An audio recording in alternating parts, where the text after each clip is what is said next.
কালি ৰাতি বিহু চাব গৈছিলোঁ প্ৰিয়ংকা অপৰালীৰ বিহুৰ অনুষ্ঠান চাবলৈ যোৱাত সেইখিনি সময়তে এই দুষ্কাৰ্যটো কোনো দুষ্কৃতিকাৰীয়ে কৰিলে আৰু ধৰ এনেই নগদ মোৰ নিচে 34,000 আৰু মোৰ মিছেছৰ সোণৰ গহনা ছোৱালীৰ হাৰ এনেকৈ আৰু টকা পইচা আছিল অলপ তাকো লৈ গৈছিল আৰু বেলেগ একো নাই। আৰক্ষী ৰাতি আহিছিল, লগে লগে ফোন কৰাৰ লগে লগে আহিছিল।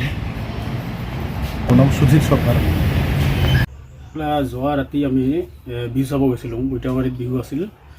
বিহুত আমি 10:30 মানত গৈছিলোঁ। 10:30 মানৰ পিছত আমি বিহু চাই আছোঁ। ওচৰতে আমাৰ এই সুজিত চৰকাৰ দাদাই ঘৰত আহিল। 12টা মানত ঘৰত আহি আমাক ফোন কৰি মাতে যে বোলে চোৰ হৈছে। আহি চালোঁ, সিহঁতৰ ঘৰত সোমালোঁ। তাৰপিছত আমাৰ ঘৰত আহিলোঁ। আমাৰ ঘৰত আহি দেখোঁ যে আমাৰো মানে এনেকুৱা অৱস্থা। মোৰ নগদ ধন 10,000 মান আছিলে আৰু এই কিবাকে মিছেছৰ আৰু ছোৱালীৰ এই সোণৰূপ এইখিনি আৰু আৰক্ষী আহিছিল, আহি ফটো মাৰি লৈ গৈছে। তাৰপিছত আজি এজাহাৰ দিবলৈ কৈছে। মোৰ নাম প্ৰদীপ চৰকাৰ।